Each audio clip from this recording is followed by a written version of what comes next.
Well, in another development in Iran, authorities have announced they will be installing smart cameras in public places to identify women who are unveiled and not observing the country's strict dress code.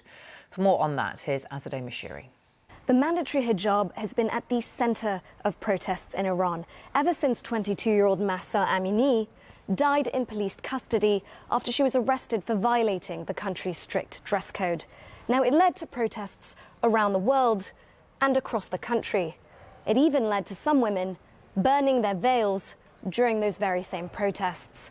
But it also led to something else. Women developed a laxer attitude towards the mandatory hijab.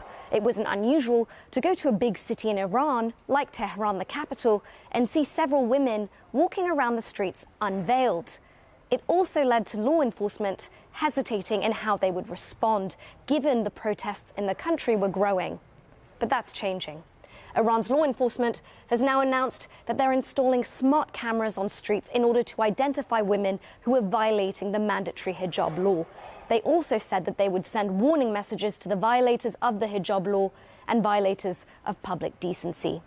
Now, this follows a recent incident in Mashhad where a man poured a tub of yogurt over the heads of two women who were unveiled. All three were arrested. Here's a reminder of that moment that was caught on CCTV.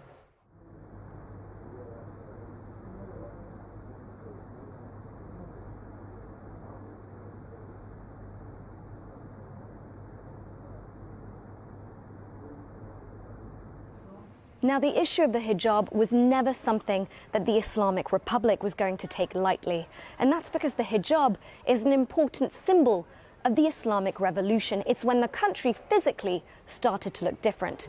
It's when a country where women had choice turned into a country where they don't.